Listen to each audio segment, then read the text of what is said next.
지금 우리가 살고 있는 시대를 소셜미디어 시대라고 하는데, 이 시대를 살면서 요즘은 가짜뉴스가 너무나도 많잖아.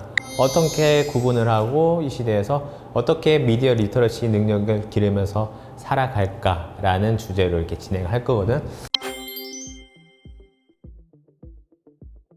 우리가 지금 살고 있는 시대를 소셜미디어 시대라고도 하고, 그리고 4차 혁명 산업 시대라고도 얘기를 하는데, 우리가 진짜 옛날 구석기 신석기로 돌아가 보면 그때는 가내수공업이었잖아. 스스로 모든 거를 다 만들어서 생산하고 살아가고 이렇게 했었잖아.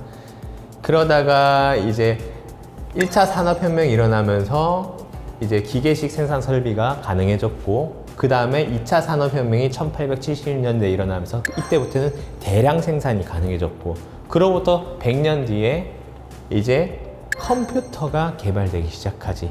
이때부터는 이제 전기기술, IT 등등의 단어들이 나오기 시작을 했고, 지금이 이제 4차 산업혁명 시대인데, 우리가 4차 산업혁명 시대의 특징을 얘기하라고 하면 보통 사물인터넷, 인공지능, 로봇을 얘기하는데, 사물인터넷이라고 하면 이것도 좀 생소해. 처음에 뭐 통신사에서 많이 얘기를 했었지.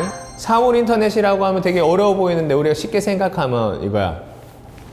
선생님은 되게 기가진이랑 되게 친해. 기가진이한테 항상 진이야 하면 네 말씀하세요 하잖아. 그러면 잔잔한 음악 틀어줘 하면은 네, 이 오후에 어울리는 잔잔한 음악을 틀어드릴게요 이렇게 얘기를 하거든. 혹은 또 요즘 스마트폰으로 에어컨도 조작이 가능하고 전기도 조작이 가능하고, 쉽게 생각해보면 또 자율주행 자동차들 있잖아. 요즘은 진짜 편해. 고속도로에서도 속도 딱 조정해놓고 앞차의 간격도 이 정도나 아니면 혹은 뭐 이 정도나 딱 설정을 해놓으면은 그거에 맞춰서 앞차를 따라가. 중요한 거는 이 시대가 만들어지려면은 필수적인 게 하나 있었어. 기계가 아주 중요한 거, 스마트폰이었지. 스마트폰이 없었으면은 4차 산업혁명, 사물인터넷 모든 것들이 불가능했어. 이게 2011년도의 기사야. 2011년도에 스마트폰으로 사라지게 될 10가지 뽑았는데, MP3 알아? MP3? 써봤어?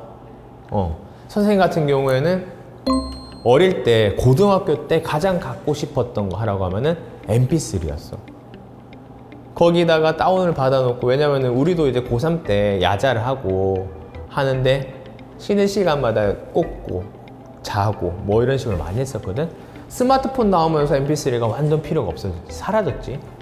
그리고 휴대용 게임기. 예전에는 막 들고 다니면서 손으로 하는 게임기들이 많았었는데, 지금은 휴대폰으로 게임 얼마나 잘 돼 있어. 그리고 소형 디지털 카메라, 이거 완전 사라졌지. 저런 식으로 뭐 촬영하는 용 빼고는. 그리고 비디오 플레이어, 음성 녹음기 같은 경우에도 녹음을 요즘은 뭐 진짜 녹취하지 않는 이상은 핸드폰으로 다 하잖아. 그리고 내비게이션. 예전에는 아이나비라는 브랜드가 있었어. 차에다가 그 되게 잘 팔렸거든. 근데 이제 휴대폰으로 티맵, 카카오 맵이 나오면서 아이나비 이런 거는 아예 사라졌지. 2011년도에 이게 사라지게 될 10가지라고 했었는데 이건 다 사라졌어. 이렇게 스마트폰이 나오면서 소셜미디어들이 성장을 하기 시작했지.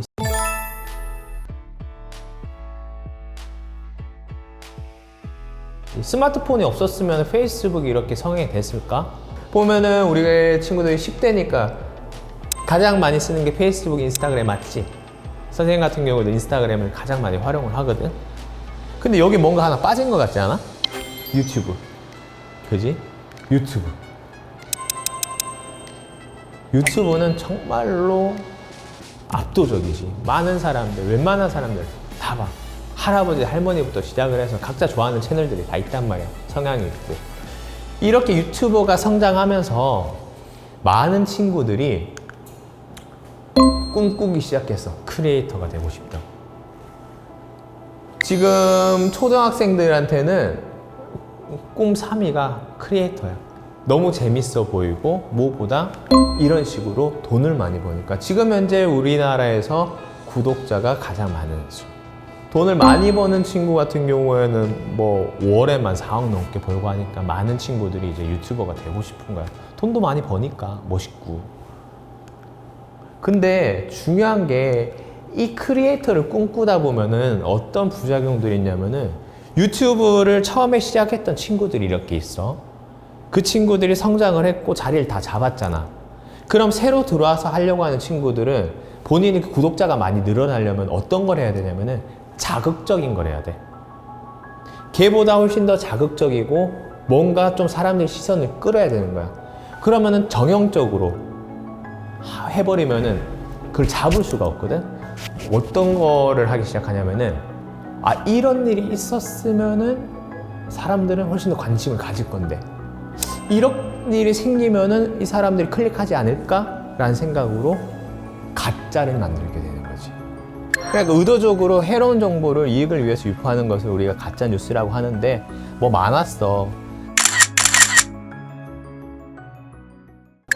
가짜 뉴스 시대에 어떻게 살 것인가 친구부터 한번 얘기해 봅시다. 여러 가지 뉴스를 듣고 싶을 것 같아요. 너무 한 가지 뉴스만 들으면 가짜 뉴스에 걸리기 싫을 것 같아요. 여러 가지 뉴스를 들으면서 좀 어떤 게 맞는지 고를 수 있는 시선을 늘릴 수 있지 않을까 싶습니다. 너무 좋은 대답이다. 하나만 보지 않고 여러 매체를 보면서 거기서 판단력을 키운다 이 얘기잖아. 그지? 너무 좋다. 우리가 지금 배우고 있는 미디어 리터러시라는 이 용어 같은 경우에는 1990년대에 탄생을 했어. 되게 오래됐지? 오래됐는데 요즘 많이 우리가 접하고 있는 거야. 우리가 이용하는 모든 미디어 매체에 적용되는 게 미디어 리터러시고 그 다음에 나온 단어가 디지털 리터러시야. 이거는 2000년대 탄생했고 SNS, 포털 사이트 등의 인터넷 매체를 디지털 리터러시라고 하지. 그러면 어떤 집합으로 본다고 하면은 미디어 리터러시가 아주 큰 집합이고 그 안에 교집합으로 디지털 리터러시가 들어간다고 보면 돼. 내용은 얼추 비슷하지만. 그럼 미디어 리터러시는 무엇인가요?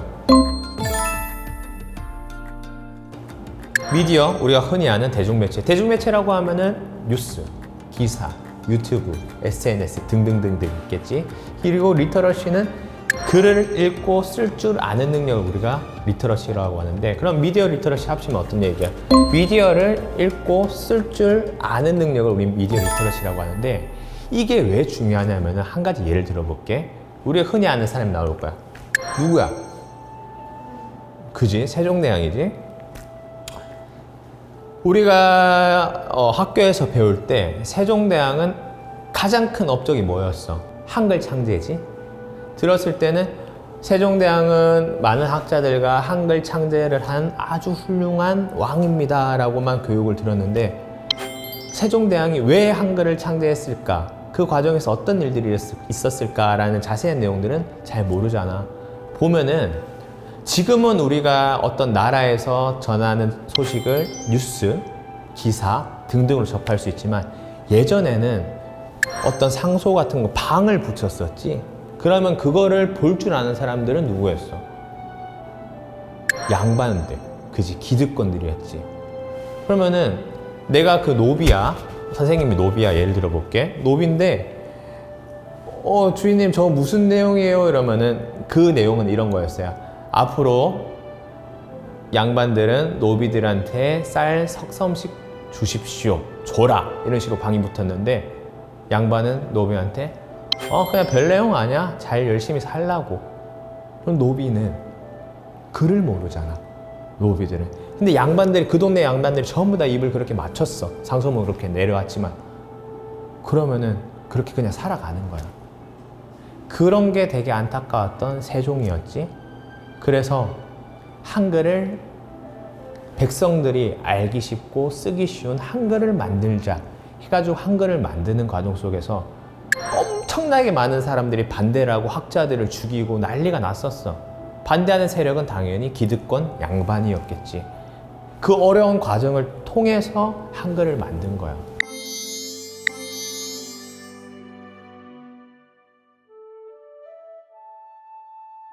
그 당시에 글을 읽는다는 게 권력이었기 때문에 지금도 마찬가지야. 미디어를 제대로 읽지 못하고 제대로 쓰지 못하고 제대로 활용하지 못한다면은 누군가 미디어를 제대로 활용하고 하는 사람들이 권력이 생기고 그거에 따라갈 수밖에 없다는 거야. 잘못된 판단을 하게 되는 거고. 그래서 지금 시대에서는 미디어 리터러시 교육이 중요한 거고. 우리가 흔히 가짜뉴스와 싸우는 방법을 이렇게 접하게 되는데 볼게. 가짜뉴스가 다양하게 이렇게 나눠져 있어. 카테고리를 크게 보면은 풍자 형태의 가짜뉴스가 있어. 미국 같은 경우에는 뭐 데일리쇼, 개그 콘서트의 언더리 뉴스 본 적 있나? 그리고 우차사의 LT 뉴스, 뭐 SNL 코리아 이런 과거 프로그램들이지. 그리고 광고 형태의 가짜뉴스가 있어. 실제로는 뉴스가 아닌데 뉴스의 형식을 모방하는 기사형 광고 형태가 있고, 그리고 생산 주체에 따른 가짜뉴스가 있는데 언론인이나 언론사가 아니면서 뉴스의 형식과 스타일을 모방하며 정보를 제공하는 뉴스. 이건 유튜브에 너무나도 많아. 나도 가끔 헷갈려. 얘네는 방송국인가 싶을 정도로 너무 화려하게 잘 해놓고. 그러면은 근데 내용을 듣다 보면 아, 얘네는 편파적이네, 정치적인 성향이 짙네 라고 깨닫게 되는 경우가 있거든. 그리고 최근에는 뭐 이건 너무 많지. 인터넷에서 특정한 목적을 가지고 생산 및 유통되는 허위 정보들이 있고. 그러면 가짜뉴스의 생산과 유통의 배경을 한번 보면은 일단은 기술이 발달하면서 다양한 플랫폼이 생겼지. 페이스북, 유튜브, 인스타그램, 트위터, 카카오 등등. 그리고 정보 제공자의 측면에서 보면은 언론사와 정보통신 시장의 경쟁이 심화가 됐어. 예를 들어 보면은 언론사들이 요즘은 모든 사업이 다 비슷하겠지만 다 힘들어. 코로나가 장기화되면서 다 힘들거든. 언론사끼리도 막 치열하게 경쟁을 하는데 똑같은 내용이야. 예를 들어서 이렇게 해볼게. 노성철이라는 강사가 동작 청소년 문화의 집에서 강의를 했다는 기사를 누군가 쓰는 거야. 그러면은 누군가는 똑같은 내용인데 자극적이게 하려면은 노성철이라는 강사가 동작 청소년 집에서 강의를 했다는 내용을 노성철이라는 강사가 동작 청소년 집 지하에서 학생들 5명을 가둬놓고 강의를 했다 라고 글을 쓰는 거야. 실제로는 여기도 지하 스튜디오가 있잖아. 지하 스튜디오에서 5명의 학생을 이런 식으로 모시고 교육을 한 건데 그런 식으로 제목을 자극적으로 써버리는 거야. 그럼 당연히 사람들은 노성철이라는 강사가 동작 청소년 문화의 집에서 강의를 했다 클릭보다는 지하에 5명을 가둬놓고 강의를 했다? 그걸 클릭하게 되겠지? 그런 식으로 자극적으로. 근데 제목만 본 사람들은 또 여기서 문제가 뭐냐면은 사람들이 제목만 보고 스킵하는 경우가 되게 많아. 그럼 그 사람 기억 속엔 나는 지하에 학생들 가둔 사람이 되는 거야. 언론사끼리 클릭률에 따른 광고 수익이 다르다 보니까 시청률 지상주의가 돼서 자극적으로 만들기 시작하는 거야. 그리고 개인적 측면으로 보면은 이제는 알고리즘에서 아까 선생님이 얘기했지, 어떤 가치관의 스펙트럼이 0부터 100까지 있으면은 100에 가까운 거를 계속 보다 보면은 0에 가까운 것들 내용 보면 그건 뭐야? 라고 안 보게 된다고. 이게 똑같은 거 확증 편향이라고 하는데 내 신념과 일치하는 정보는 받아들이지만 그렇지 않은 정보를 무시하게 되는 거야. 이렇게 유통의 배경을 살펴볼 수 있고, 이 페이크 뉴스라는 용어가 되게 이슈화된 거는 우리 미국 사람들 중에 내가 봐서 제일 유명한 사람 같아. 트럼프. 그지? 누구나 다 알지? 트럼프가 CNN 가지고 페이크 뉴스라고 비난하면서 이 페이크 뉴스라는 단어가 일반화됐지. 되게 이슈를 많이 낳은 사람이야. 대단한 사람이야, 보면은. 미국에서 대통령을 뽑는 대선 기간 중에 여러 가지 기사들이 공유가 됐어. 근데 보면은 730만 건은 진짜였어. 진짜 기사인데 870만 건은 가짜였거든? 근데 사람들이 가짜를 더 많이 클릭하고 가짜를 더 믿은 거야. 이게 대선에 영향을 줬고, 그 대표적인 예가 교황이 트럼프를 지지한다는 가짜 뉴스였는데, 그거는 내가 좀 이따가 한 번 더 설명을 해줄게. 정치적으로의 가짜 뉴스가 제일 많아. 우리나라는 민주주의 국가이기 때문에 당이 여러 군데가 있을 수밖에 없어. 당이라는 것은 서로의 그 정치적 이념이 같은 사람들끼리 모여 있는 거잖아. 당이 다른다는 것은 생각이 다른 거겠지? 그럼 본인이 생각이 맞다고 우겨야 될 거잖아. 그지? 그러다 보면 그 상대방 당을 폄하하고 낮춰야 되는데, 그러려면 가짜뉴스 생산이 제일 빠르거든. 정치 쪽에 가짜뉴스가 가장 많아. 가짜뉴스는 어떻게 만들어지는지 한번 볼게. 아까 선생님이 서두에 먼저 설명했었던 거, 교황이 트럼프를 지지한다는 내용. 어떻게 만들어졌을까? 마케도니아의 10대 청소년들이 재미삼아 만든 가짜뉴스였어. 구글이 플랫폼을 보면은 기사를 만들어서 많은 클릭이 일어나면은 거기서 광고 수익 주는 구조가 있거든. 이 마케도니아 이 10대 청소년들이, 이 친구들은 트럼프 지지자도 아니야. 단순히 어떻게 하면 클릭이 많이 일어날까라는 생각을 하다가, 아, 교황이 트럼프를 지지한다는 기사를 한번 만들어 볼까 하고 만든 거야. 트럼프 지지자도 아닌데 그 당시에는 대선 이슈였기 때문에 만들었다.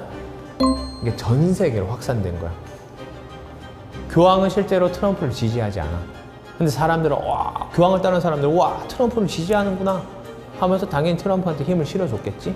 트럼프가 당선되는데 큰 힘이 됐다는 거, 영향이 있었다는 거. 이렇게 가짜뉴스를 한마디로 정리하면은 의도적으로 해로운 정보를 이익을 위해서 유포하는 것, 이렇게 한마디로 정리할 수 있고, 뉴스의 형식을 갖추지 않아도 요즘은 카톡으로 퍼날이라고 하지, 공유, 그런 게 엄청나게 많이 일어나고 있지.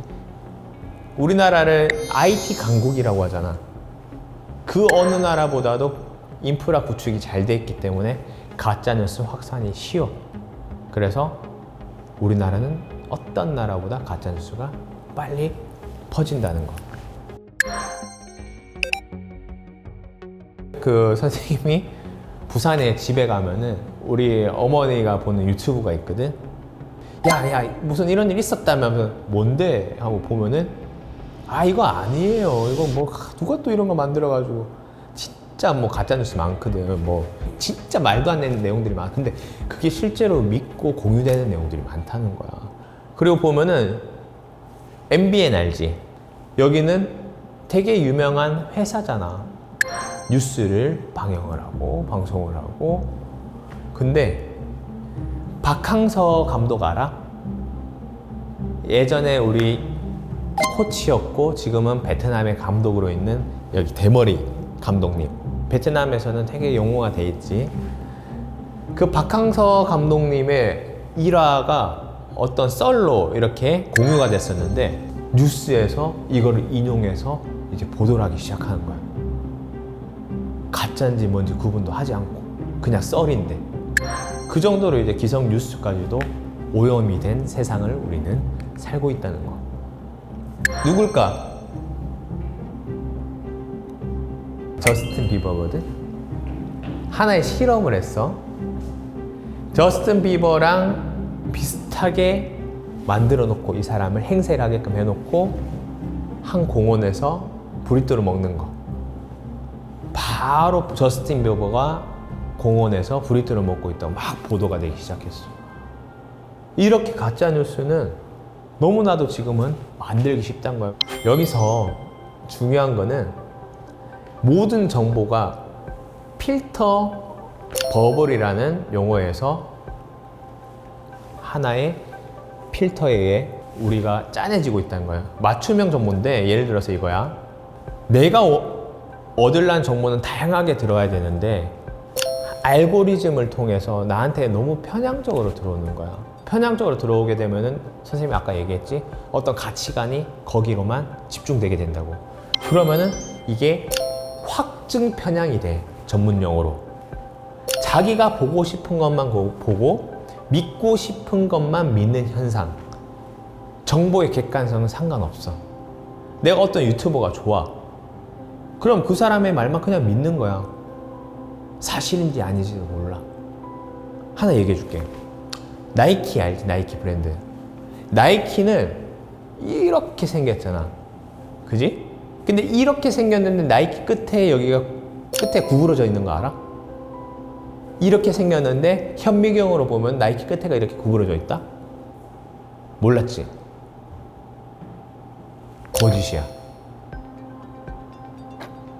내가 잘 알지 못하는 부분에서 누군가 저 사람 잘 알 것 같은 사람이 유튜브나 방송에서 이렇게 얘기를 하면은 사람들은 그걸 믿어. 왜냐하면 내가 저 사람 믿고 듣고 있으니까. 그걸 우리가 확증 편향이라고 하는 거야. 무서운 거야. 그래서 이거에 대한 미디어 리터러시가 필요한 거고. 지금은 우리가 사는 시대를 옥스퍼드 사전에서 2016년도에 올해의 단어로 선정한 단어가 있는데 우리는 탈진실의 시대에 살고 있다고. 거짓이 너무나도 많은 시대에 살고 있는 거야.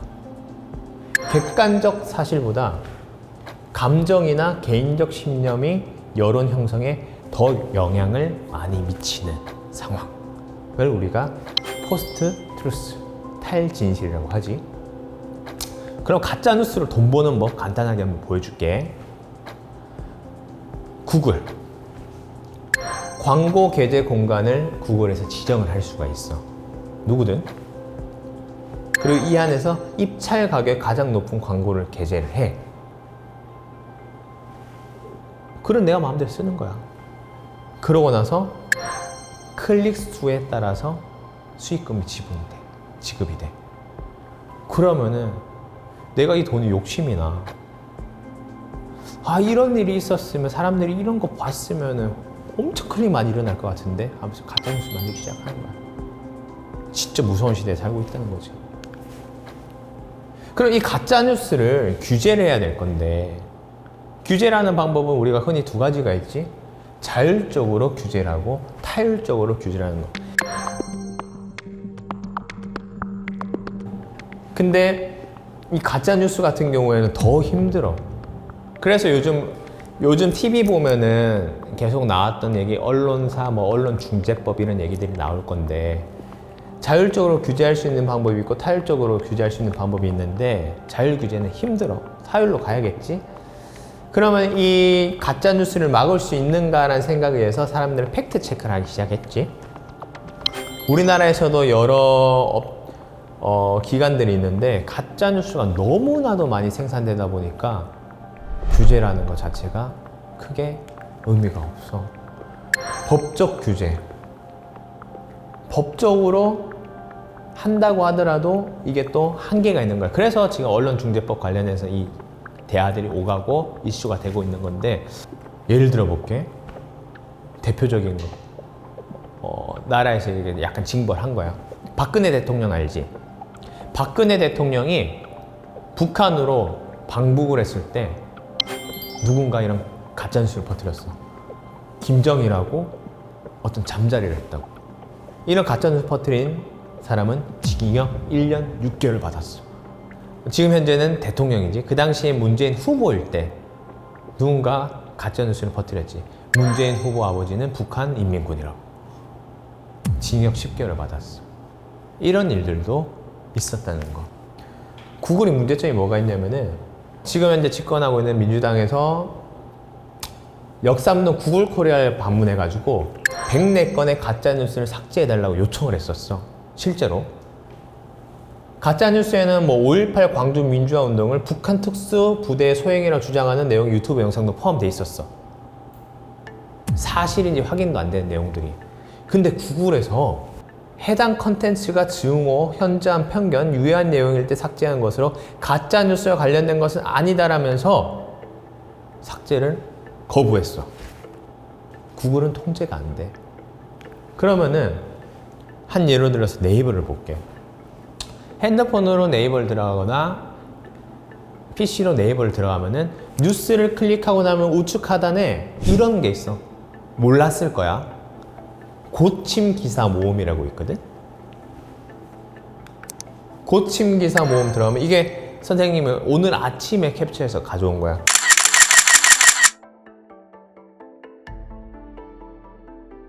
보도됐던 기사들이 잘못됐던 것들이야. 그래서 본인 언론사들이 정정합니다 올린 글들인데, 이거 올린 글들 본 사람들이 있을까? 누가 봐. 당장 오늘 올라오는 것도 보기 힘든데. 그럼 이 당시에 봤던 사람들은 그 기사만 기억하고 가는 거야. 언론사들은 죄송합니다 정정하겠습니다 올려도 아무 의미가 없다는 거. 무서운 얘기지, 그지? 그럼 우리가 이상적인 가짜뉴스 해법을 찾아보면은 플랫폼의 자율적인 규제, 팩트 체킹 시스템을 만든다. 이거는 선생님이 봤을 때 불가능해.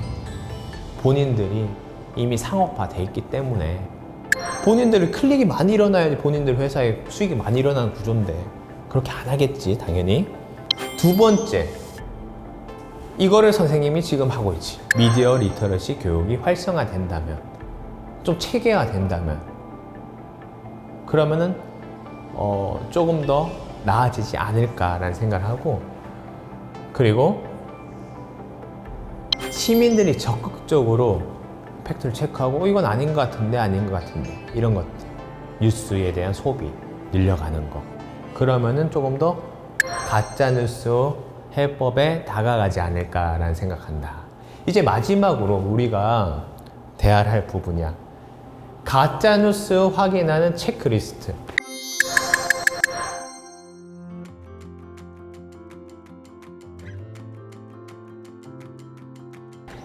이것만 체크하더라도 어느 정도 걸러낼 수 있어. 일단은 제목들 보면은 클릭하고 싶은 제목들이 있어. 되게 자극적이야. 그런 것들은 가짜뉴스일 확률이 높다는 거. 그리고 두 번째, 제목만 보고 공유하지 않는 거야. 아까 얘기했지. 제목만 보고 내용 안 본 사람들 많다고. 근데 요즘은 학생들이 카톡 단체방이 원체 많잖아. 워낙 많고. 제목만 보고 보통 학생들은, 특히나 성격 급한 학생들은 와 대박 하고 그냥 공유 눌러버려. 채팅방으로. 제목만 보고 공유하지 않기 중요하고, 그리고 제목과 내용이 일치하는지 확인하는 거. 제목은 A라는 내용으로 이어지는데 내용 같은 경우에는 B라는 내용인 거야. 그러면 이건 뭐지? 이건 그냥 제목으로 그냥 낚은 거네. 낚시 기사네. 항상 제목이 자극적이면 내용도 같이 봐주는 거를 습관화하는 거. 그리고 출처를 확인하는 거. 한번 물어볼게, 친구들한테. 우리나라에서 가장 믿을 만한 언론사나 TV 채널들을 한 3개씩만 얘기해 보는 걸로 하자. 친구부터.